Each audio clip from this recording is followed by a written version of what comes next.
वंदे लोकतिलकं सत्तत्वात्तविभूषणं अमरकुट्टुचारणं प्रबुद्धं लोकजीवनं प्रणय प्रमत्त जागरीपनं वंदे जीवन जीवनं सत्पुरुषं।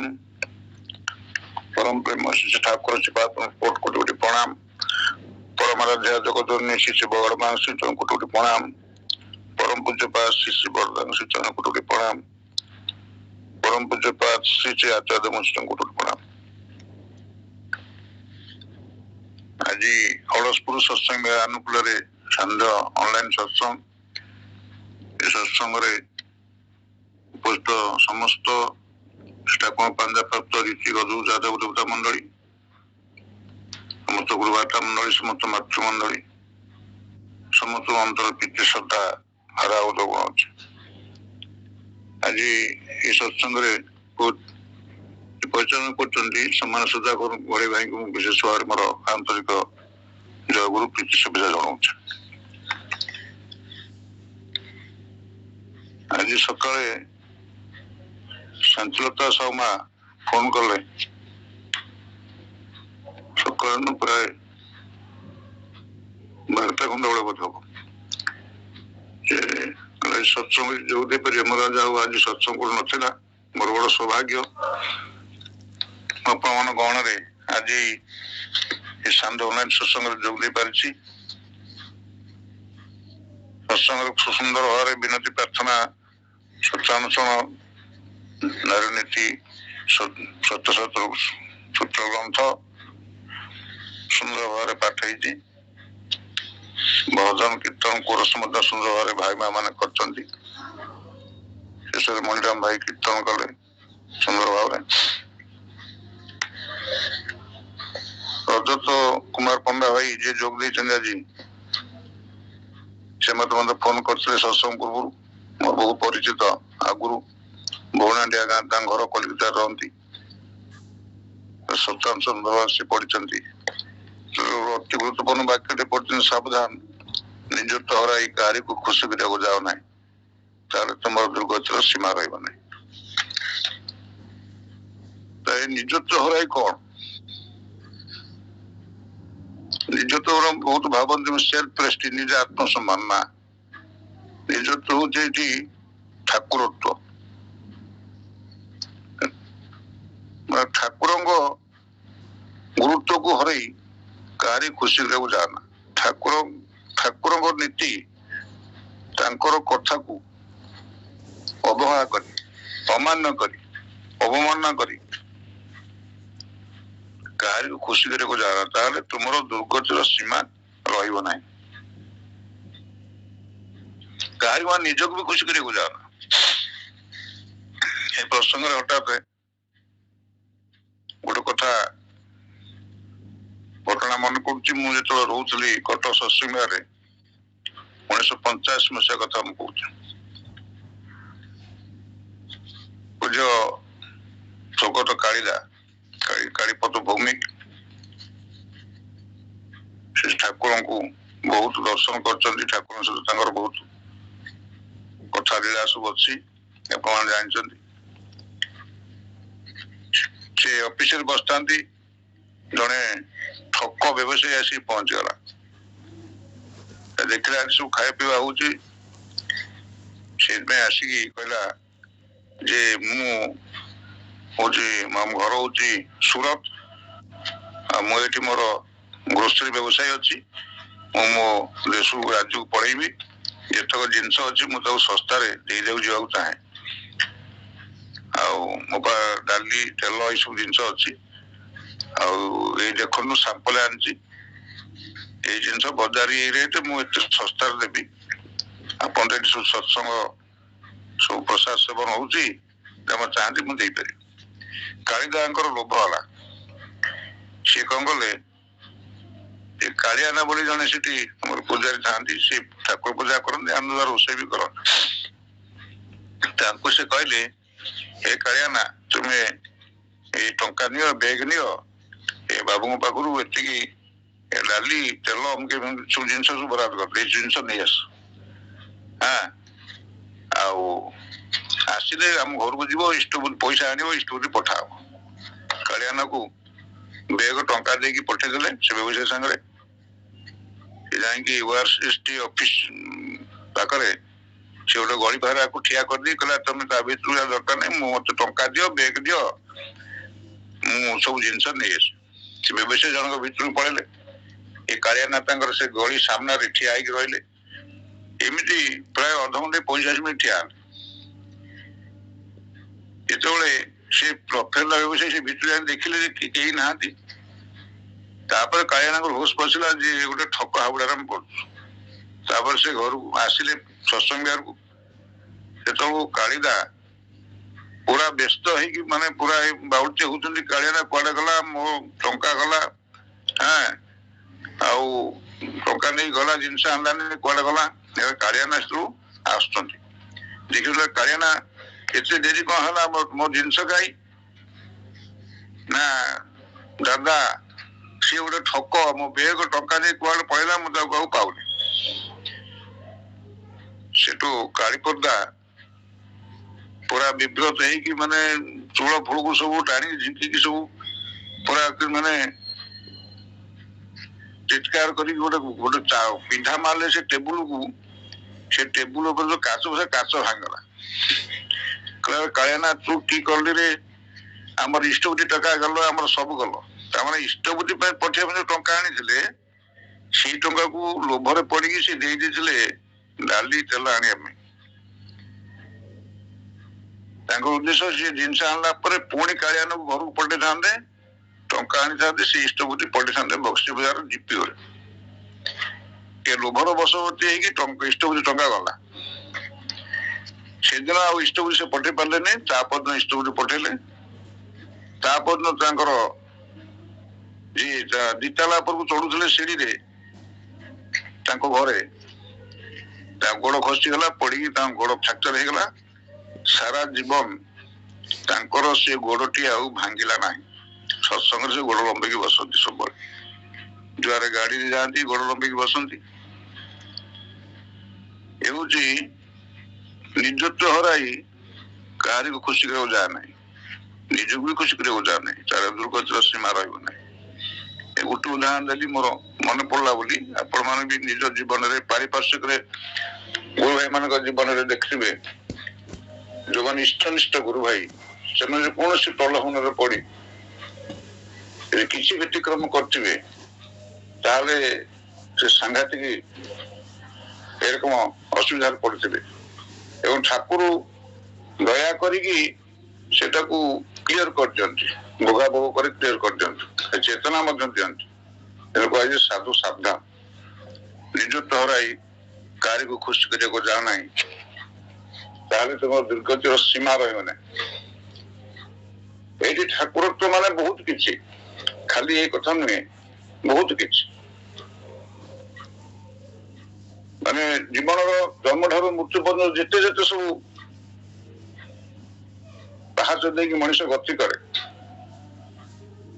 ସବୁ ପାହାଚରେ ଠାକୁରଙ୍କର ଯଦି ବିଧାନ ଆମେ ମାନି ନ ଚାଲିବା, ତାହେଲେ ଆମେ ମଧ୍ୟ ଦୁର୍ଗତିରେ ପଡିବା। ଆଉ ସବୁଠୁ ଗୁରୁତ୍ୱପୂର୍ଣ୍ଣ ହଉଛି ଯେ ବିବାହ ପାହାଚଟି। ମଣିଷ ଯେତେ ଭଲ ହେଇଥାଉ ନା କାହିଁକି, ଯେତେ ବିଦ୍ୱାନ ହେଇଥାଉ, ଯେତେ ସେ ଠାକୁରଙ୍କ କାମ କରୁନା କାହିଁକି, ତାର ବ୍ୟବହାର ଯେତେ ଭଲ ହଉନା କାହିଁକି, ଯଦି ବିବାହର ତାର ବ୍ୟତିକ୍ରମ ହେଇଗଲା, ତାର ସେଇ ଫାଙ୍କ ଦେଇକି ତାର ସବୁ କିଛି ଚାଲିଯିବ। ଠାକୁର କହୁଛନ୍ତି ବିବାହରେ ଯଦି ଗଣ୍ଡଗୋଳ ହୁଏ, ଜାତିର ମଥାର ସର୍ପାଘାତ ହୁଏ। ଜାତିର ମଥାର ସର୍ପାଘାତ ତାକୁ ବଞ୍ଚେଇ ହବନି, ଜାତିକି ବଞ୍ଚେଇ ହବନି। ଯେମିତି ମଣିଷକୁ ଆଉ ଯୋଉଠି ସାପ କାମୁଡ଼ିଲେ ହାତରେ ଗୋଡରେ ତାକୁ ବଞ୍ଚେଇ ହେଇପାରେ, କିନ୍ତୁ ମଥାରେ ଡାଇରେକ୍ଟ କାମୁଡିବ ସାପ, ତାହେଲେ କେହି ତାକୁ ବଞ୍ଚେଇ ପାରିବେନି। ଠାକୁର କହିଛନ୍ତି ଯେ ବିବାହରେ ଗଣ୍ଡଗୋଳ ହେଲେ ଜାତିର ମଥାର ସର୍ପାଘାତ ହୁଏ। ଜାତି ମାନେ ଏଠି ଆମେ ଭାବୁ ଏ ବିଭିନ୍ନ ହିନ୍ଦୁ ମୁସଲମାନ ହଉ, ଯେ ବିପ୍ର ବୟସ କ୍ଷେତ୍ର ବୈଶ୍ୟ ଶୂଦ୍ର ହଉ, ଏଇ ଜାତି ନୁହେଁ। ମାନେ ଜାତି ହଉଛି ବୈଶିଷ୍ଟ୍ୟ, ବୈଶିଷ୍ଟ୍ୟରେ ସର୍ପାଘାତ ହେଇଯିବ। ବୈଶିଷ୍ଟ୍ୟ ଠିକ ରହିବନି, କାହାରି ବୈଶିଷ୍ଟ୍ୟ ଠିକ ରହିବନି। ଠାକୁର ହଉଛନ୍ତି ବୈଶିଷ୍ଟ୍ୟ ପଳି ଆପରମାଣ। ଠାକୁର ତାଙ୍କ ଜୀବନ ସାରା ନିଜର ବୈଶିଷ୍ଟ୍ୟ ପାଳନ କରୁଛନ୍ତି, ଅନ୍ୟର ବୈଶିଷ୍ଟ୍ୟକୁ ରକ୍ଷା କରିବାକୁ ଚେଷ୍ଟା କରୁଛନ୍ତି। ଏ ଦୁନିଆରେ ବହୁତ କିଛି ଧର୍ମ ନେଇ ଆଲୋଚନା ଚାଲିଛି, କିନ୍ତୁ ବୈଶିଷ୍ଟ୍ୟ ନେଇକି କଣ ଠାକୁର ଯେତେ ଆଲୋଚନା କରୁଛନ୍ତି ଆଉ କୌଣସି ଗୁରୁ ସେତେ ଆଲୋଚନା କରୁନାହାନ୍ତି। ଆମର ଯେ ଆର୍ଯ୍ୟ କୃଷ୍ଟିର ଗୋଟେ ମେରୁଦଣ୍ଡ ହଉଛି ବୈଶିଷ୍ଟ୍ୟ ବା ଆମର ଯୋଉଟା କହୁଛି ବର୍ଣ୍ଣାଶ୍ରମ। ଠାକୁରଙ୍କ ପାଖକୁ ଯୋଉମାନେ ବିଭିନ୍ନ ସମସ୍ୟା ନେଇକି ଆସୁଛନ୍ତି, ଠାକୁର ତାଙ୍କ ବୈଶିଷ୍ଟ୍ୟ ଅନୁଯାୟୀ ହିଁ ପରିଚାଳନା କରୁଛନ୍ତି। ଜଣେ ଯଦି ଆସିଛି ଜଣେ ଚାଷୀ ଘରର ପିଲା କିଛି ଗୋଟେ ତାର ଅଭାବ ଅସୁବିଧା ନେଇକି ଆସିଛି, ଠାକୁର ତାକୁ ଚାଷ ଦିଗରେ ପ୍ରେରଣା କରୁଛନ୍ତି। ଗୋଟେ ବ୍ୟବସାୟୀ ପିଲା ଯଦି ଆସି ତାକୁ ସେ ବ୍ୟବସାୟୀ ଦିଗରେ ପ୍ରେରଣା ଦେଇଛନ୍ତି। ଗୋଟେ ପିଲା ଆସିଛି, ସେ କହୁଛି ଠାକୁର ମୁଁ ବିଏ ପାସ୍ କରିଛି, ମୋର କିଛି ଚାକିରି ବାକିରି ନାହିଁ, ଆଉ ଆପଣ ଯଦି ଦୟାକରି ଗୋଟେ ଚାକିରି ହେଇଯାଆନ୍ତା। ଠାକୁର କହୁଛନ୍ତି ଚାକିରି କଣ ହବ, ତୋର କଣ ଅଛି ନା ମୋର ଖଣ୍ଡେ ଡିହ ଅଛି। ଠାକୁର ତାକୁ 30 ଟଙ୍କା ଦେଲେ, କହିଲେ ନେଇଯା। ନିଜେ ହାଣି ମାରିକି 30 ଟଙ୍କା ଦେଲେ, କହିଲେ ନେଇଯା 100ଟି ଲେମ୍ବୁ ଚାରା କିଣିବୁ ଏବଂ ନିଜେ ହାଣି ମାରିକି ଲେମ୍ବୁ ଗଛ ଲଗେଇବୁ, ଯତ୍ନ ନେବୁ, ଗୋଟିଏ ଯେମିତି ଗଛ ନ ମରେ। ସେ ଠାକୁରଙ୍କ କଥା ମାନି ସେ ସେଠୁ ଗଲା, କଲିକତାର 100ଟି ଲେମ୍ବୁ ଚାରା କିଣିଲା, କିଣିକି ନେଇକି ସେ ତା ଝିଅ ଉପରେ ଅନ୍ୟ ଘରୁ ଗୋଟେ କୋଦାଳ ମାଗି ଆଣି ହାଣି ମାରିକି ଲଗେଇଲା। ସେ କେବେ କୋଦାଳ ଫଳ ଧରିନି ଜୀବନରେ, ସେ ଲଗେଇଲା, ଯତ୍ନ ନେଲା ଏବଂ ଗୋଟିଏ ଦିନ ଗଛ ନ ମରେ ଏଭଳି ଯତ୍ନ ନେଲା। ସେ 100ଟି ଲେମ୍ବୁ ଚାରା ଯେତେବେଳେ ଗଛ ହେଇକି ଫଳିଲା, ସିଏ ଏତେ ଫଳିଲା, ସିଏ ବିକି ଖାଇକି ବହୁତ ପଇସା ସେ ବଳେଇଲା। ଦିନେ କଣ କରୁଛି, ସେ 800 ଟଙ୍କା ନେଇ ଠାକୁରଙ୍କ ପାଖକୁ ଯାଇଛି। ଠାକୁର ବାହାରେ ଯାଇକି ନିବେଦନ କରୁଛି, ଏଇ 800 ଟଙ୍କା। ଠାକୁର କଣରେ ନା ଆପଣ ଯୋଉ 30 ଟଙ୍କା ଦେଇଥିଲେ ଲେମ୍ବୁ ଗଛ ଲଗେଇବା ପାଇଁ, ଲେମ୍ବୁ ପ୍ରଚୁର ଫଳୁଛି ଆପଣଙ୍କ ଦୟାରୁ, ଆଉ ମୁଁ ଖାଇ ପିଇକି ଭଲରେ ଅଛି, ଆପଣ ଦୟା କରିକି ଏଠିକି ରଖନ୍ତୁ। ଠାକୁର ତାକୁ କହିଲୁ ମୋର କଣ ହବ ଟଙ୍କା, ନେଇଯା, ତୁ ଘର ଦ୍ୱାର କରି ଭଲରେ ରହ। ବ୍ୟବସାୟୀ ପିଲାଟି ଯଦି ଆସିଛି, ତାକୁ ବ୍ୟବସାୟୀ ତାର ଫେଲ କରିଦେବ, ତାକୁ ସେ ବ୍ୟବସାୟୀ ଦିଗରେ ସେ ତାକୁ ଅଭିନବ ଯୋଜନା କରିକି ଉତ୍ସାହିତ କରିଛି, ସେ ପୁଣି ଆଗେଇ ଯାଇଛି। ଜଣେ ବାରିକରର ପିଲା ଆସିଛି, ସେ କହୁଛି ମୁଁ ପାଠ ପଢୁଛି, ମୁଁ ଚାକିରି ନାହିଁ। ଠାକୁର ତାକୁ କହୁଛନ୍ତି ତୁ ଭିକ୍ଷା କରିକି ଗୋଟେ ଭଲ ସେଲୁନ କରିବୁ ଏବଂ ଖୁବ ସେବା ଦେବୁ, ପଇସା ଡିମାଣ୍ଡ କରିବୁ, ଯିଏ ଯାହା ଖୋଜିଦବ ରଖିବୁ। ସେ ଠାକୁରଙ୍କ କଥା ମାନି ଭିକ୍ଷା କରି ଗୋଟେ ସେଲୁନ କରିଛି କଲିକତାରେ ଏବଂ ଖୁବ ସୁନ୍ଦର ସେବା ଦେଇଛି। ତାପରେ ସିଏ ଯାହା ପାଇଛି ଆହୁରି ଗୋଟେ ସେଲୁନ କରିଛି, ପିଲା ରଖିଛି ଏବଂ ଏତେ ରୋଜଗାର କଲା, ଚାକିରି କରିକି ରୋଜଗାର କରିପାରିନଥାନ୍ତା। এই ঠাকুর তারপরে ব্রাহ্মণ পিলা আসি পৌঁছেছে, আমার গুরু ভাই অভাব অসুবিধা কইছে, ঠাকুর তাকে সেই যে তু যাজন কর, ব্রাহ্মণ বুঝছো যাজন করিবা। হ্যাঁ, আগ যুগরে যদি গোটে মানে ব্রাহ্মণর 100টি যজমান ঘর থাই, তাহলে তার কি চিন্তা নথায় যে কୌଣସି ଗୋଟେ ଝିଅର ପ୍ରସ୍ତାବ ଆସିଲେ ସେ ପଚାରନ୍ତି ତୁମର କେତେ ଯଜମାନ ଘର ଅଛି, ସେଇଠି କଣ 100 ଯଜମାନ ଘର, ତାହେଲେ ସେ ଝିଅକୁ ଦେଉଥିଲେ ଆରାମରେ। ହେଲେ ବର୍ତ୍ତମାନ କଣ ଚାକିରି କରିଛି, ବ୍ରାହ୍ମଣ ପାଖରେ ଚାକିରି করে ଅପମାନ। ଠାକୁର କହୁଥିଲେ, ଠାକୁର ଯେତେବେଳେ ମାନେ ତାଙ୍କର ଡାକ୍ତରୀ ଚାକିରି ପାଇଁ ଗୋଟେ ଅଫର ଆସିଲା, ସେ ଲୁଚେଇ ଚିରି ଫୋପାଡି ଦେଲେ, ବାପା ଆଜି ଜାଣିବେ ମୁଁ ଚାକିରି ପାଇଁ ଦରଖାସ୍ତ କରିଥିଲେ ବାପା ବିରକ୍ତ ହେବେ, କାରଣ ବ୍ରାହ୍ମଣ ପିଲା ଚାକିରି କରିବା ହଉଛି ଅପମାନ। କାରଣ ଆର୍ଯ୍ୟ ଯୋଉ ସନାତନ ଧର୍ମ, ଆର୍ଯ୍ୟ ସଂସ୍କୃତି ଯେ ବର୍ଣ୍ଣାଶ୍ରମରେ ପ୍ରତିଷ୍ଠିତ, ସେଇଟା ସେଇ ସୁବର୍ଣ୍ଣ ଯୁଗ ଗୋଟେ ଥିଲା ଯେତେବେଳେ ଋଷି ଅନୁଶାସିତ ସମାଜ ଥିଲା। ଋଷି ଆଶ୍ରମରେ ପିଲାମାନେ ପଢୁଥିଲେ, ସେଠି ଜୀବନର ସମସ୍ତ କଥା ଶିଖୁଥିଲେ, ସମସ୍ତ ସଂସ୍କାର ଶିଖୁଥିଲେ। ସେମାନେ ବିଜ୍ଞାନ ବି ପଢୁଥିଲେ, ସେମାନେ ସାହିତ୍ୟ ପଢୁଥିଲେ, ସବୁ ପଢୁଥିଲେ, ତା ସହିତ ଜୀବନର ସଂସ୍କାର ସବୁ ଶିଖୁଥିଲେ। ସେତେବେଳେ ଯୋଉ ସମାଜ ଥିଲା, ବର୍ତ୍ତମାନ ତା କଳ୍ପନା କରିବା ମାନେ ଆମ କଷ୍ଟକର। ଠାକୁର ପୁଣି ସେଇ ଯୁଗ ଫେରାଇବାକୁ ଚାହିଁଛନ୍ତି। ଠାକୁର ସେ ବାଣୀରେ କହିଛନ୍ତି ପୁଣି ସେ ଋଷି ଯୁଗର ରକ୍ଷା ହାୱାକୁ ଅବାଧ କରି ତୋଳିବାକୁ ଏଇ ଭାରତରେ। ଆର୍ଯ୍ୟ କୃଷ୍ଟି ବହିରେ କହିଛନ୍ତି 145 ନମ୍ବର ବାଣୀ। ପୁଣି ସେ ଋଷି ଯୁଗର ରକ୍ଷା ହେବାକୁ ଅବାଧ କରି ଚଳିବାକୁ ପଡିବ ଏଇ ଭାରତରେ। ପୁଣି ସେ ବର୍ଣ୍ଣାଶ୍ରମ ପ୍ରତିଷ୍ଠା କରିବାକୁ ପଡିବ। ବର୍ଣ୍ଣ ଅନୁସାରେ କର୍ମ, ବର୍ଣ୍ଣ ଅନୁସାରେ ଜୀବିକା, ବର୍ଣ୍ଣ ଅନୁସାରେ ସମସ୍ତ କିଛି ବିବାହ ସମସ୍ତ କର୍ମ ଯେତେବେଳେ ସମାଜରେ ଚାଲିବ ସେତେବେଳେ ଯାଇ ଠାକୁରଙ୍କ ପ୍ରତିଷ୍ଠା ହବ। ଠାକୁରଙ୍କ ପ୍ରତିଷ୍ଠା ଖାଲି ଏଇ ସତ୍ସଙ୍ଗ କରିଦେଲେ ହବନି, ଭଜନ କୀର୍ତ୍ତନ କରିଦେଲେ ହବନି। ଭଜନ କୀର୍ତ୍ତନ ତ ସବୁ ସଂସ୍ଥା କରୁଛନ୍ତି, ସୁନ୍ଦର ସୁନ୍ଦର କୀର୍ତ୍ତନ କରୁଛନ୍ତି ସବୁ। ଏଇ ବଙ୍ଗଳାର ଝିଅ ମାନେ ଏମିତି କୀର୍ତ୍ତନ କରୁଛନ୍ତି, ଲୋକ ଲକ୍ଷ ଲକ୍ଷ ଟଙ୍କା ଦେଇକି ଡାକି ଆଣି କୀର୍ତ୍ତନ କରୁଛନ୍ତି। କାରଣ ଠାକୁର ଚାହିଁଛନ୍ତି କଣ? ଠାକୁର ଚାହିଁଛନ୍ତି ଯେ ସେଇ ଋଷି ଯୁଗର ଯୋଉ ବିଧାନ, ସେ ଆର୍ଯ୍ୟ ସଂସ୍କୃତି ପ୍ରତ୍ୟେକ ଜୀବନରେ, ପ୍ରତ୍ୟେକ ଦାମ୍ପତ୍ୟ ଜୀବନରେ, ପ୍ରତ୍ୟେକ ପରିବାରରେ, ସମାଜରେ, ରାଷ୍ଟ୍ରରେ କାର୍ଯ୍ୟକାରୀ ହବ। କିନ୍ତୁ ବର୍ତ୍ତମାନ ସରକାରଙ୍କର ଯୋଉ ଆଇନ ହେଇଛି ଇଣ୍ଟରକାଷ୍ଟ ମ୍ୟାରେଜରେ 2 ଟଙ୍କା ପୁରସ୍କାର, ଏଥିରେ ଠାକୁରଙ୍କର ବିଧାନ ବିରୋଧୀ, ଆର୍ଯ୍ୟ ସଂସ୍କୃତି ବିରୋଧୀ। ଠାକୁରଙ୍କର ବିଧାନକୁ 100% ଆମେ ବର୍ତ୍ତମାନ କାର୍ଯ୍ୟକାରୀ କରିପାରିବା ନାହିଁ ଯେପର୍ଯ୍ୟନ୍ତ ଆମର ସରକାରଙ୍କର ଆଇନ ଠାକୁରଙ୍କ ବିଧାନ ସହିତ ମ୍ୟାଚ ନ କରୁଛି। ସେଥିପାଇଁ ଆଚାର୍ଯ୍ୟ ଦେବ କହୁଥିଲେ ଯେ ଆମର ଲୋକଙ୍କୁ ପାର୍ଲାମେଣ୍ଟକୁ ପଠେଇବାକୁ ପଡିବ, ବିଧାନସଭାକୁ ପଠେଇବାକୁ ପଡିବ। ଆମର ଲୋକ ଯେତେବେଳେ ପାର୍ଲାମେଣ୍ଟରେ ଆଉ ବିଧାନସଭାରେ ମେଜରିଟି ହେବେ, ସେମାନେ ଏ ଆର୍ଯ୍ୟ କୃଷ୍ଟି ବିରୋଧୀ ଯୋଉ ଆଇନ ସବୁ ପାସ୍ ହେଇଛି ସେମାନେ ବଦଳେଇବେ। ନହେଲେ ଆମେ ଠାକୁରଙ୍କ ବିଧାନ ଅନୁସାରେ ସମାଜକୁ ପୁରା 100% ବର୍ତ୍ତମାନ ପରିବର୍ତ୍ତନ କରିପାରିବା କଷ୍ଟସାଧ୍ୟ। ଆମେ କୋଉମାନେ ନେଇ ସତ୍ସଙ୍ଗ କରିବୁ? ସେ ସତ୍ ସନ୍ତାନ ମାନଙ୍କୁ ନେଇ ତ, ଶୁଭ ସଂସ୍କାର ସମ୍ପନ୍ନ ସନ୍ତାନ ମାନଙ୍କୁ ତ ସତ୍ସଙ୍ଗ କରିବୁ। କିନ୍ତୁ ଯଦି ବିବାହରେ ବ୍ୟତିକ୍ରମ ହୁଏ, ପ୍ରତିକ୍ରମ ବିବାହ ଯଦି ବ୍ୟାପକ ହୁଏ, ସେ ପିଲାମାନେ ତ ସତ୍ସଙ୍ଗ ଆସିବେନି। ସେ ଉଲ୍ଟି ସତ୍ସଙ୍ଗ ଯୋଉଠି ହଉଥିବ ସେଠି ସେ ଗଣ୍ଡଗୋଳ କରିବେ, ସତ୍ସଙ୍ଗ କରେଇଦେବେନି, ମନ୍ଦିର ଭାଙ୍ଗିଦେବେ। କଣ କରାଯିବ? ସେଟା ବ୍ୟାପକ ହଉଛି ବର୍ତ୍ତମାନ। ପରଦିନ ଜଣେ ଆଇଏଏସ୍ ଅଫିସର କହିଛି ଯେ ପର୍ଯ୍ୟନ୍ତ ଗୋଟେ ବ୍ରାହ୍ମଣ ତା ଝିଅକୁ ମୋ ପୁଅକୁ ନ ଦେଇ ସେ ପର୍ଯ୍ୟନ୍ତ ଭାରତ ରିଜର୍ଭେସନ ଚାଲୁ ରହିବ। ତା ରିଜର୍ଭେସନ କଣ ଏଇଥିପାଇଁ ସୃଷ୍ଟି ହେଇଥିଲା? ରିଜର୍ଭେସନ ସୃଷ୍ଟି ହେଇଥିଲା ଅର୍ଥନୈତିକ ଯୋଉମାନେ ତଳେ ଅଛନ୍ତି ତାଙ୍କୁ ଟିକେ ଉପରୁ ଉଠେଇବା ପାଇଁ। କିନ୍ତୁ ବର୍ତ୍ତମାନ ତାର ପରିଣାମଟା ଆମେ ନିରୁପାୟ ହେଇକି ସେ ଯନ୍ତ୍ରଣା ଭୋଗ କରୁଛୁ। ସେ କଥା ଚିନ୍ତା କଲେ ମୁଣ୍ଡ ଆମର ଭରି ଯାଉଛି ପୁରା।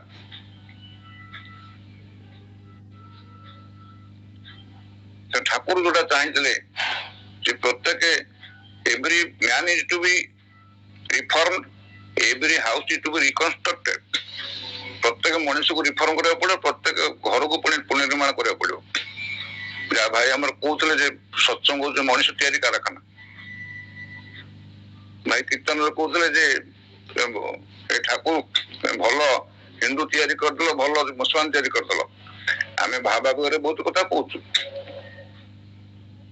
ଆମେ ଭାବାବରେ ବହୁତ କଥା କହୁଛୁ। এই বিশ্বে আছে যত নগরাদি গ্রাম সর্বত্র প্রচারে সতনাম। কিন্তু আমি যেତିକି নাম ଦୀକ୍ଷା ଦିଆହେଇଥିଲା ସେଟା ବହୁତ ସେ ଦୀକ୍ଷା ପୁଣି ଛାଡ଼ିଦେଲେ। ବହୁତ କଷ୍ଟରେ ପୁଣି ଡିପ୍ଲୋୟାର କରି ତାଙ୍କୁ ଫେରାଗଲା। ଫେରାଗଲେ କଣ ଫେରାଯାଇଛି? ଯୋଉମାନଙ୍କୁ ଫେରସ୍ତ କରାଯାଇଛି ସେମାନେ କଣ ସମସ୍ତେ ଠିକ ଭାବରେ ସକାଳୁ ଭୋର ଉଠିକି ନାମଧାନ କରୁଛନ୍ତି, ପ୍ରାର୍ଥନା କରୁଛନ୍ତି, ଇଷ୍ଟବୁଦ୍ଧି କରୁଛନ୍ତି, ଥାଳିପତ୍ର ଖାଉଛନ୍ତି, ଯିବାସିଆରେ ନାମ କରୁଛନ୍ତି, ନିରାମିଷ ଖାଉଛନ୍ତି, ଠାକୁର ବିଧାନ ଅନୁସାରେ ବିବାହ କରୁଛନ୍ତି। ଏ ସବୁ ଗୁଡା ହେଲେ ଯାଇକି ଠିକ ଠିକ ଚାଲିଛନ୍ତି ବୁଝିବାକୁ ପଡିବ। ଠାକୁରଙ୍କ ଭାବଧାରା କାର୍ଯ୍ୟକାରୀ କରିବାକୁ ହେଲେ ବହୁତ ଖଟିବା ଦରକାର।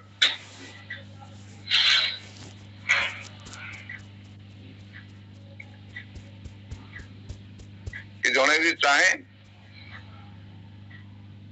ଖାଲି ହବନି,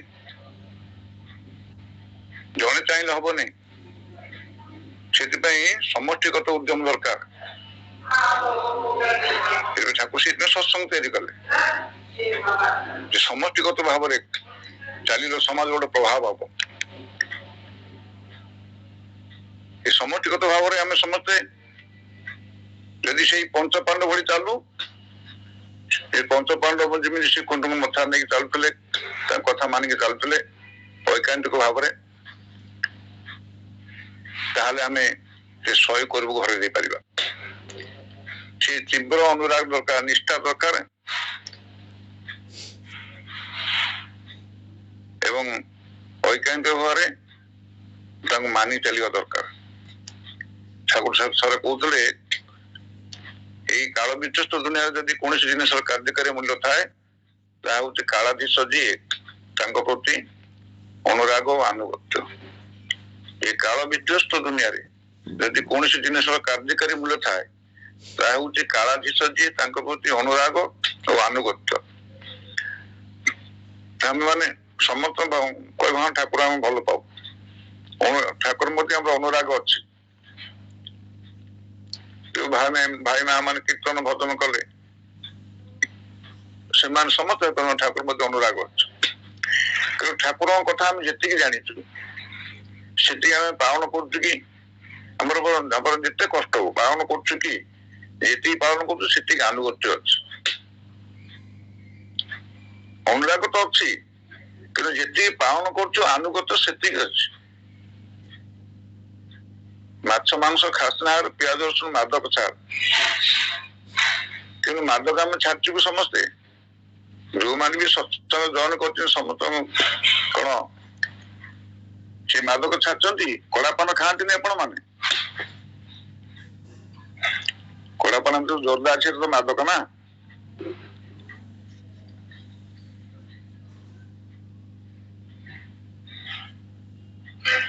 ସତ୍ସଙ୍ଗ ଲେଖା ହେଇଛି ସେ ଯାହା କହିଦେବେ ତାହା କରିବାକୁ ହବ ବିନା ଆପତ୍ତିରେ, ବିନା ଓଜରରେ, ବରଂ ପରମାନନ୍ଦରେ। ଏଇ ଯୋଉ ବିନା ଓଜରରେ ମାନେ କଣ? ବିନା ଓଜରରେ ମାନେ ୱିଦାଉଟ୍ ଏନି ଏକ୍ସକ୍ୟୁଜ। ଆପତ୍ତି ଓଜର ସମାନ ଅର୍ଥ ନୁହେଁ। ଯେ କୌଣସି କିଛି ଛାଡିବେନି। ଡାକ୍ତର 5ଟି ଔଷଧ ଲେଖିଛନ୍ତି, ରୋଗୀ 4ଟି ଖାଇବ, 1ଟି ନ ଖାଇବ ତାହେଲେ ସେ 4ଟା ଯାକ ବେକାର ହେଇଯିବ। ତା ବିନା ଓଜରରେ ହେଲା ନାହିଁ। 5ଟି ଯାକ ପୁରା ଖାଇବାଟା ହଉଛି ବିନା ଓଜରରେ। ବିନା ଓଜର ମାନେ କୌଣସି ଛାଡିବନି। ମୋ ଠାକୁରଙ୍କୁ ଯୋଉ କଥାଟା ଭଲ ଲାଗୁଛି ସେଟା ପାଳନ କରି, ଯୋଉଟା ଭଲ ଲାଗୁଛି ପାଳନ କରିବିନି ତାହେଲେ ଏଟା ବିନା ଓଜର ହେଲାନି, ଏଟା କମ୍ପ୍ରମାଇଜ ହେଇଗଲା।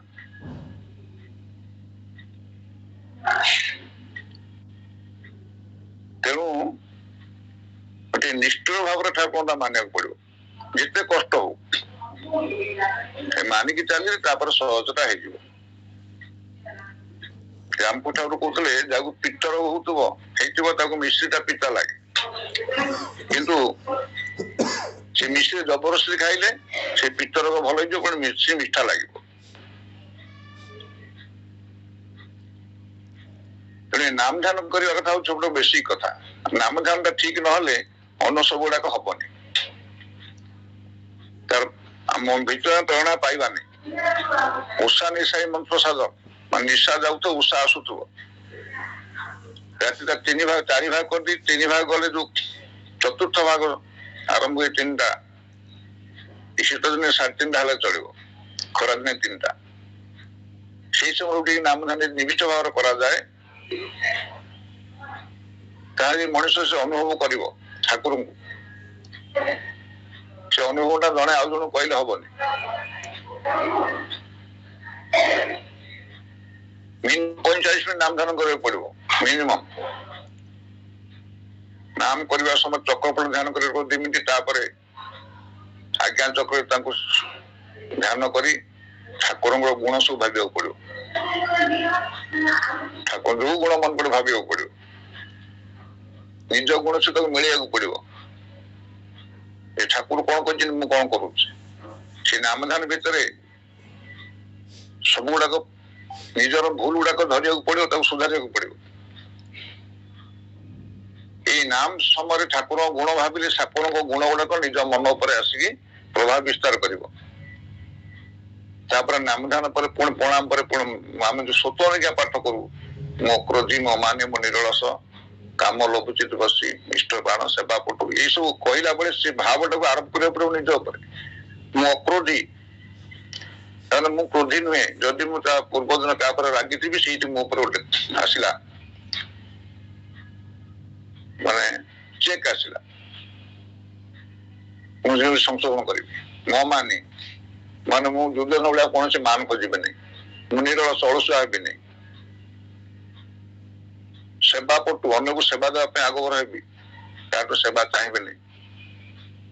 ଏଇ ଯୋଉ କଥା ଗୁଡା ସବୁ କହିବି, ଯେ ନିଜ ଉପରେ ଯେମିତି ପ୍ରଭାବ ପଡେ।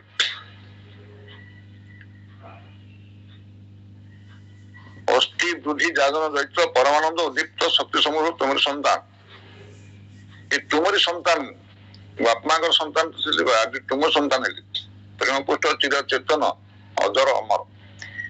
ଏଇ ଯେ ଚିର ଚେତନା ଯଦି ଆମର ଜାଗ୍ରତ ରହେ, ଆମେ ଅଜର ହବା, ଜରାବ୍ୟାଧି ଗ୍ରାସ କରିବା ନାହିଁ ଏବଂ ଅମର ହବା। ଏଇ ଯୋଉ ଅମର ଶବ୍ଦଟା ବୁଝିବା ମାନେ ଟିକେ ଆମର ଟିକେ କଷ୍ଟ ହେଇପାରେ, ଯେ ମୁଁ ଅମର କେମିତି ହେବି? ଏ ମଣିଷ ତ ନିଶ୍ଚୟ ମରିବ, ମର୍ତ୍ତେ ମର ଦେହ ଭାଇ ଦେବତା ହଇଲେ ମରଇ। ଠାକୁର ମୁଁ ଅମର ହେବି, ଠାକୁର କହୁଛନ୍ତି ଯେ ମଣିଷ ଅମର ଦି ପ୍ରକାର ହେଇପାରେ। ଗୋଟେ ହଉଛି ଏଇ ଶରୀର ଧରିକି ସବୁଦିନ ରହିବା ଗୋଟେ ଅମର, ଆଉ ଏ ଜୀବନର ସ୍ମୃତି ଶକ୍ତି ନେଇକି ଆର ଜୀବନକୁ ଯିବାଟା ହଉଛି ଗୋଟେ ଅମର। ଯୋଉମାନେ ସେଇଭଳି ସାଧନା କରିବେ, ସିଏ ଏଇ ଜୀବନ ସମସ୍ତ କଥାକୁ ମନେ ରଖିକି ଦେହ ତ୍ୟାଗ କରିବେ ଏବଂ ଇଥର ଜଗତରେ ସବୁ କଥା ମନେ ରଖିକି ଘୁରୁଥିବେ ଏବଂ ପୁଣି ଯୋଉଠି ଜନ୍ମ ହୁଏ ମାତୃ ଗର୍ଭରେ ଏ ଚେତନା ରହିବ, ଜନ୍ମ ହେବା ପରେ ବି ସେ ଚେତନା ରହିବ, ପରଜନ୍ମରେ ପୂର୍ବଜନ୍ମର କଥା ସବୁ କହିପାରିବେ। ତେଣୁ ଦେହ ପରିବର୍ତ୍ତନ ହବ, ଚେତନାର ବିଲୁପ୍ତି ହବ ନାହିଁ। ଇଏ ହଉଛି ଗୋଟେ ଅମର, ଠାକୁରଟା ଚାହିଁଛନ୍ତି। ସେ ଠାକୁରଙ୍କର ସତ୍ସଙ୍ଗ ଏମ୍ବ୍ଲେମ ଲେଖା ହେଇଛି, ଦଦାତୁ ଜୀବନ ବୁଦ୍ଧି ନିରନ୍ତର ସ୍ମୃତି ଚିନ୍ତୁତେ। ଦଦାତୁ ଜୀବନ ବୁଦ୍ଧି, ମତେ ଜୀବନ ବୁଦ୍ଧି ଦିଅ। କେମିତିକା ଜୀବନ ବୁଦ୍ଧି? ନା ନିରନ୍ତର ସ୍ମୃତି ଚିନ୍ତୁତେ, ମତେ ନିରନ୍ତର ସ୍ମୃତି ଚେତନା ଯୁକ୍ତ ଜୀବନ ବୁଦ୍ଧି ଦିଅ। ଖାଲି ପଶୁ ପକ୍ଷୀ ଭଳିଆ ଖାଲି ବଞ୍ଚିବା ବଢିଆ ଧର୍ମ ନୁହେଁ, ନିରନ୍ତର ସ୍ମୃତି ଚେତନା ଯୁକ୍ତ ବଞ୍ଚିବା ବଢିଆ ଠାକୁର ଚାହିଁଛନ୍ତି। ନିରନ୍ତର ସ୍ମୃତି ଚେତନା ଯୁକ୍ତ ଜୀବନ ବୃଦ୍ଧି ମତେ ଦିଅନ୍ତୁ। ଦଦାତୁ ଜୀବନ ବୃଦ୍ଧି ନିରନ୍ତର ସ୍ମୃତି ଚିନ୍ତୁତେ। ଜୀବନ ବୃଦ୍ଧି ନାହିଁ, ଜୀବନ ବୃଦ୍ଧି। ଜୀବନ ବୃଦ୍ଧି ବି ତ ଗୋଟେ ହାଇପେନ ଅଛି, ଜୀବନ ବୃଦ୍ଧି ତାର ହାଇପେନ ଅଛି, ଏଟା ଦ୍ୱନ୍ଦ୍ୱ ସମାସ। ଜୀବନ ଓ ବୃଦ୍ଧି, ଯୋଉଥିପାଇଁ କି ବୃଦ୍ଧିରେ ଦୀର୍ଘିକାର ଦିଆହେଇଛି। ବହୁତ ଗୁରୁ ଭାଇ ବୁଝିପାରନ୍ତି ନାହିଁ, ବୃଦ୍ଧିରେ ଆଗେ ଦୀର୍ଘିକାର କାହିଁ ଦିଆହେଲା? ବୃଦ୍ଧି ତ ହର୍ଷେକାରେ, ଏଠି ଦୀର୍ଘିକାର କାହିଁ ଦିଆହେଇଛି ଆମର ଏମ୍ବ୍ଲେମରେ ବୃଦ୍ଧିରେ? ନା ଜୀବନ ଓ ବୃଦ୍ଧି, ଜୀବନ ବୃଦ୍ଧି ଦ୍ୱନ୍ଦ୍ୱ ସମାସ ହେଲେ ଶବ୍ଦ ଶେଷରେ ହର୍ଷେକାର ଦୀର୍ଘିକାର ହେଇଯିବ। ଏଟା ବ୍ୟାକରଣଗତ କାରଣ। ତେଣୁ ଏଇ ଠାକୁର କହୁଛନ୍ତି ଯେ ପାଇବାର ପରି ଯଦି କିଛି ଅମର ଜାତି ସ୍ମର, ମରଣ ଫେରି ଜୀବନ ଧରେ ସଜାଗ ନିରନ୍ତର। ଯଦି ପାଇବାର କିଛି ଜୀବନ ଅଛି, ଅମର ଜାତି ସ୍ମରଣଟା ହଉଛି ମଣିଷର ଯୋଗ୍ୟ ପ୍ରାପ୍ତି। ଏ ଠାକୁର ସୁଶୀଲ ପଠେଇଥିଲେ ବିଭିନ୍ନ ଜାଗାକୁ ଜାତି ସ୍ମର କଥା ସଂଗ୍ରହ କରିବା ପାଇଁ। ସେ ପାଇଥିଲେ ଜଣକୁ, ଶାନ୍ତି ମା ବୋଲି ଜଣକୁ ପାଇଥିଲେ। ସେଟା ଆପଣ ମାନେ ସବୁ ଜାଣିଛନ୍ତି। ଶାନ୍ତି ମା ଜାତି ସ୍ମର ଥିଲେ, ଠାକୁରଙ୍କ ଦୀକ୍ଷା ମଧ୍ୟ ନେଲେ ଏବଂ ପୂର୍ବଜନ୍ମ କଥା ସେ କହିପାରୁଥିଲେ। ଏଇଭଳି ବହୁତ ଜାତି ସ୍ମର ମାନେ ଦୁନିଆରେ ହେଇଛନ୍ତି। ତେଣୁ ଠାକୁର ତାର ସ୍ୱତନ୍ତ୍ର ଧାରା ଦେଇଛନ୍ତି, କିଭଳି ଭାବରେ ଆମେ ଚାଲିଲେ ଆମେ ନିଜେ ବି ଜାତି ସ୍ମର ହେଇପାରିବା। ସେ ଗୋଟେ ବାଣୀ ଦେଇଛନ୍ତି, ଅନୁସୂତ୍ର ଅଛି, ଜ୍ଞାନ ଗବେଷଣା ନିତ୍ୟ କର ତପସ୍ୟାରେ ରତ ଥାଇ, ବିରୋଧ ବୁଦ୍ଧି ହଟେଇ ଚାଲ ସଦାଚାରୀ ସୂଚି ରହି, ଏଇ ଚରଣରେ ଚାଲିଲେ ତୁଇ ଭାବେ ସଂସ୍କାର ସାକ୍ଷାତ କର, ମସ୍ତିଷ୍କର ତୀକ୍ଷ୍ଣ ପ୍ରଭାରେ ହୋଇ ବିପାର ଜାତି ସ୍ମର। ଜ୍ଞାନ ଗବେଷଣା ନିତ୍ୟ କର, ତମେ ମେଡିଟେସନ ନିତ୍ୟ କରିବାକୁ ପଡିବ। ନିତ୍ୟ କୋଉ ଦିନ ବାଦ ଦେବାକୁ ପଡିବନି। 8 ଦିନ କଲି ପୁଣି ମଝିରେ ଛାଡ଼ିଦେଲି, ତାହେଲେ ତାର କଣ୍ଟିନ୍ୟୁଟି ରହିବନି। ଜ୍ଞାନ ଗବେଷଣା ନିତ୍ୟ ତପସ୍ୟାର ରତ ଥାଏ। ଏ ତପସ୍ୟା ମାନେ ଏଇ 3ଟି କଥା। କଣ? ପୋଷା ନିଶାରେ ମନ୍ତ୍ର ସାଧନ 1 ନମ୍ବର। 2 ନମ୍ବର ହଉଛି ଚଲାବୁଲାର ଜପ। 3 ନମ୍ବର ହଉଛି ଯଥା ସମୟରେ ଇଷ୍ଟ ନିର୍ଦ୍ଦେଶ ପାଳନ କରିବା। ତିନୋଟି ମିଶିକି ହଉଛି ତପସ୍ୟା। ଏ ଯଥା ସମୟରେ ଇଷ୍ଟ ନିର୍ଦ୍ଦେଶ ଲେଖା ହେଇଛି। ଏ ଶବ୍ଦରେ ବି ଆମେ ବୁଝିବା କଥା। ଆମର ଦୁଇଟି ଶବ୍ଦ, ଗୋଟେ ହଉଛି ନିର୍ଦ୍ଦେଶ ଆଉ ଗୋଟେ ହଉଛି ନିର୍ଦ୍ଦେଶ। ନିର୍ଦ୍ଦେଶ ନିର୍ଦ୍ଦେଶ ମାନେ ହଉଛି କମାଣ୍ଡମେଣ୍ଟ। ସବୁଦିନ ଯାହା ପାଳନ କରନ୍ତି, ଶାଶ୍ୱତ ନିତ୍ୟ ଯାହା ପାଳନ କରିବାକୁ ଠାକୁର କୁହାଯାଇଛି, ଜଗନ୍ନାଥ ଇଷ୍ଟଭୂତି ଯୋଉ ବିଧାନ, 10 ବିଧ ସଂସ୍କାର, ଏସବୁ ହଉଛି ଇଷ୍ଟ ନିର୍ଦ୍ଦେଶ।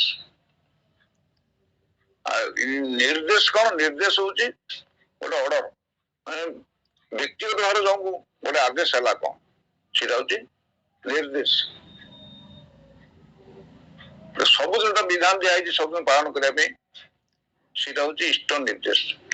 ଯଥା ସମୟରେ ଇଷ୍ଟ ନିର୍ଦ୍ଦେଶ ପାଳନ କରିବା, ଯଥା ସମୟରେ ଯୋଉ ନାମଧାନ କରିବା, ଯଥା ସମୟରେ ଇଷ୍ଟଭୂତି କରିବା, ଯଥା ସମୟରେ ଇଷ୍ଟଭୂତି ପ୍ରେରଣ କରିବା,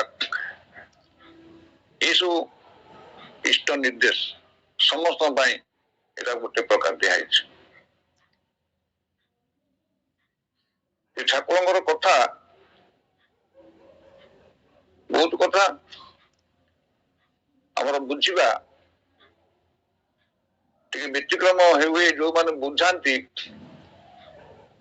ବା ଯୋଉମାନେ ବଙ୍ଗଳାରୁ ଓଡିଆରେ ଅନୁବାଦ କରୁଛନ୍ତି, ଟିକେ ଟିକେ ବ୍ୟତିକ୍ରମ ହେଇଯାଇଛନ୍ତି, ସେଇଟା ଆମର ବୁଝିବାର ସବୁ ବ୍ୟତିକ୍ରମ ହେଇଯାଏ।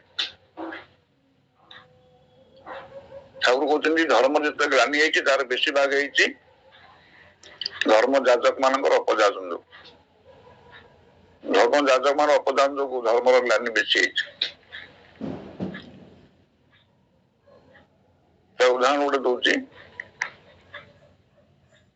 ଯୋଉ ପ୍ରାର୍ଥନା ବିଷୟରେ ଯୋଉ ଅନୁସୂଚିରେ ବାଣୀଟେ ଅଛି, କେଥାଏ ଥାକି ସହସ୍ନା ବେଉସ କରତେ ସନ୍ଧ୍ୟା ପ୍ରାର୍ଥନା, ଅବିତାତେ କର୍ମ ନିପୁଣ ଶକ୍ତି ପାବେ ବର୍ତ୍ତନା।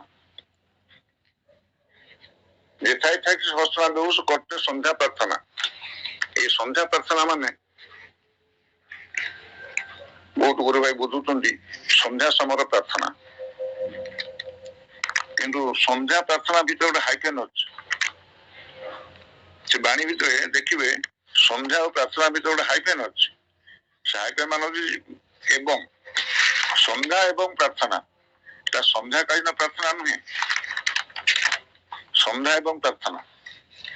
ଯେଉଁଠି ଥାଉ ହୋନା ବେହୁସ ବା ବେହୁସିଆର ହୋନା, କରିବାକୁ ସନ୍ଧ୍ୟା ପ୍ରାର୍ଥନା।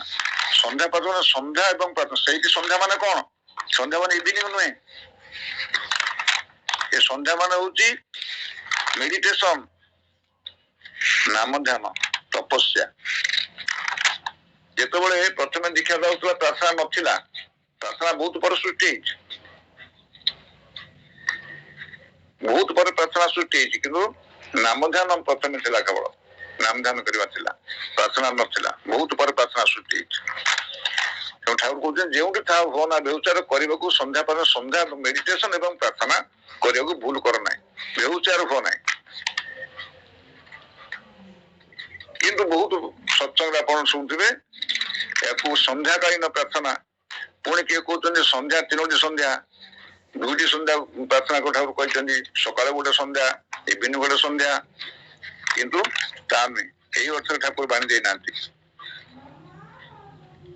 ତେଣୁ ଠାକୁରଙ୍କର ବାଣୀ ଗୁଡାକ ଠିକ ଠିକ ଭାବରେ ବୁଝିବାକୁ ପଡିବ, ଏବଂ ଠିକ ଠିକ ଭାବରେ ବୁଝାମଣାରେ ଆମର ଭୁଲ ହେଲେ ଆମର ପ୍ରୟୋଗଟା ଭୁଲ ହବ ଏବଂ ଆମେ ଫଳ ପାଇବାନି। ଠାକୁର ଯୋଉ ଉଦ୍ଦେଶ୍ୟରେ କହିଛନ୍ତି ସେ ଫଳ ଆମେ ପାଇବା ନାହିଁ।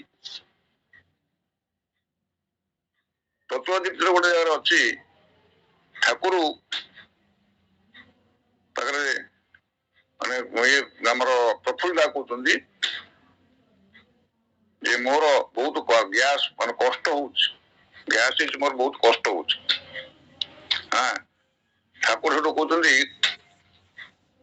ଯେ ତୁମେ କୁଲେଖାଡ଼ା ପତ୍ର, କୁଲେଖାଡ଼ା ଗଛର ରସ ପ୍ରତିଦିନ ଖାଅ, ତମର ଗ୍ୟାସ ଭଲ ହେଇଯିବ। ଆଉ ବଙ୍କିମଦା ମଧ୍ୟ ପୂର୍ବରୁ ଖାଇକି ଭଲ ହେଇଛି ତାଙ୍କର। ବଙ୍କିମଦାକୁ ଠାକୁର କହୁଛନ୍ତି କୁଲେଖାଡ଼ା ଗଛଟା ଦେଖେଇ ଦବୁ, ଚିହ୍ନି ଦବୁ ପ୍ରଫୁଲ୍ଲକୁ। ଏଠୁ କୁଲେଖାଳା ମାନେ ହଉଛି କୋଇଲିଖିଆ। ଏ କୋଇଲିଖିଆ ଗଛ ରସ ଛେଚିକି ସେ ରସ ପ୍ରତିଦିନ ଖାଇଲେ ଗ୍ୟାସ ଭଲ ହେଇଯିବ। ମୁଁ ମଧ୍ୟ ଆକୁ ବହୁତ ପ୍ରୟୋଗ କରିଛି, ବହୁତ ଗୁରୁ ଭାଇଙ୍କର ଗ୍ୟାସ ଭଲ କରିଛି।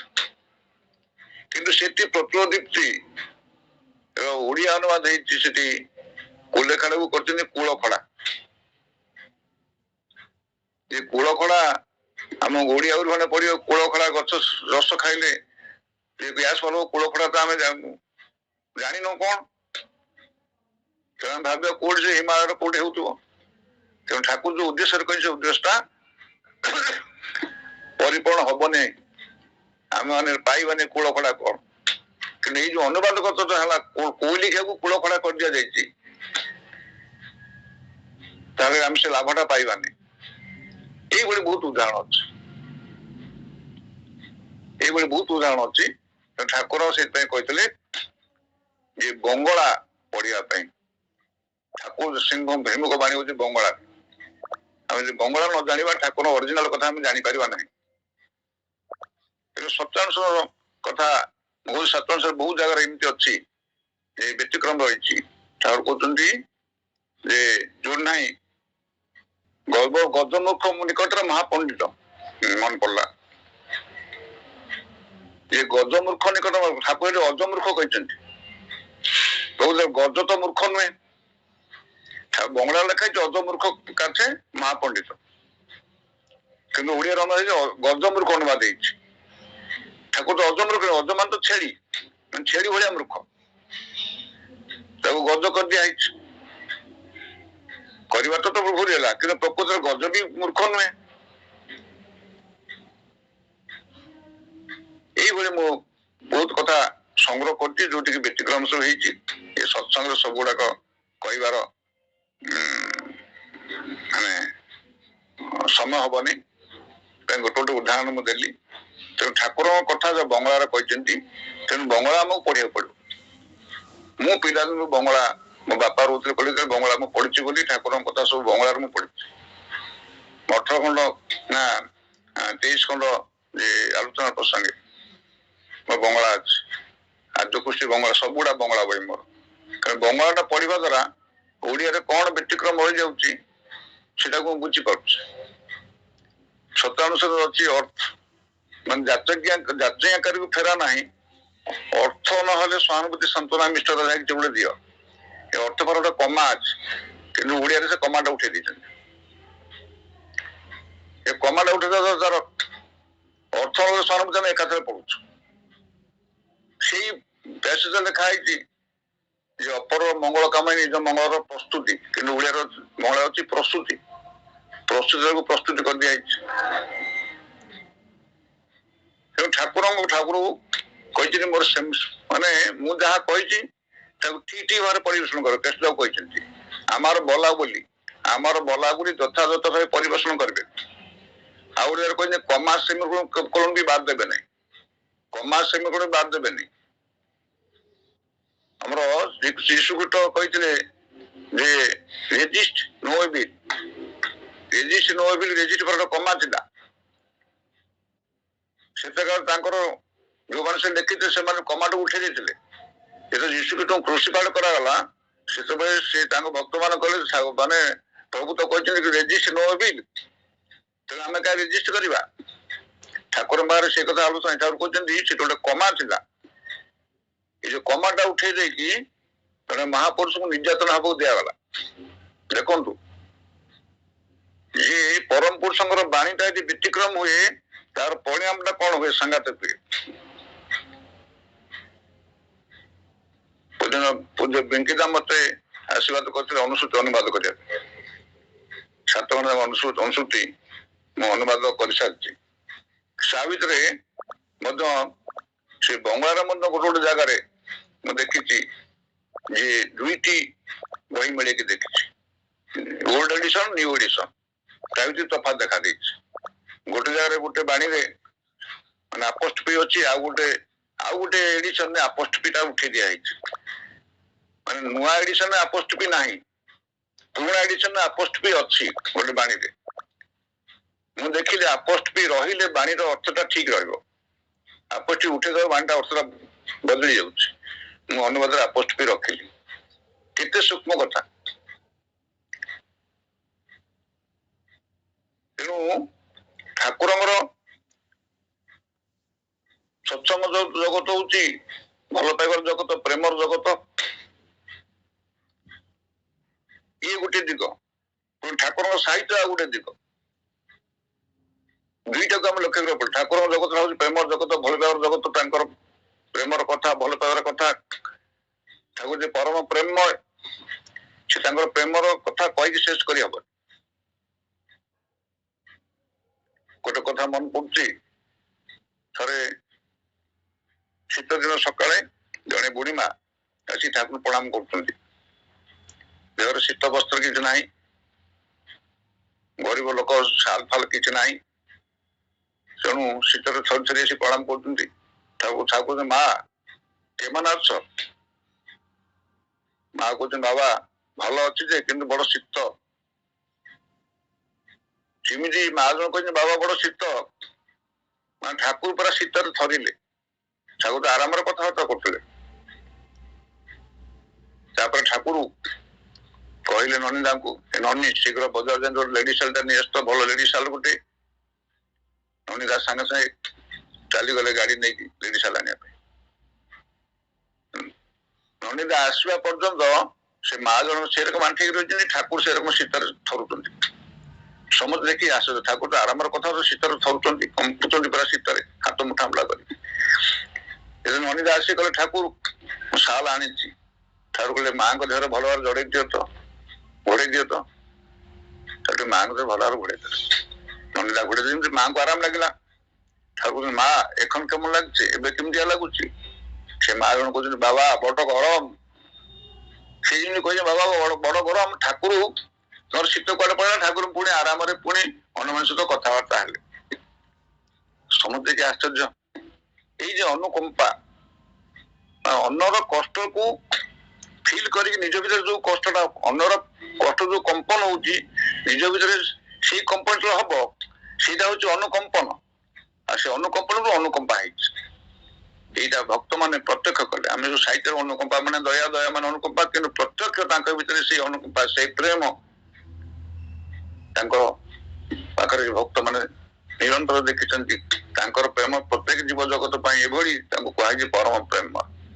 ସେ ଏକାଧାର ରହୁଛନ୍ତି ପରମ ପ୍ରେମ। ସେ ହଉଛନ୍ତି ପୁରୁଷୋତ୍ତମ, ସେ ହଉଛନ୍ତି ନାମୀ ପୁରୁଷ, ସେ ହଉଛନ୍ତି ବିଧାୟକ। ବିଧାୟକ ମାନେ ସେ ବିଧାନ ଦାତା। ତାର ବାଣୀ ସବୁ କୋଡି ଫାଡି ହେଇଛି, 10,000 ବର୍ଷ ପର୍ଯ୍ୟନ୍ତ ଚାଲିବ।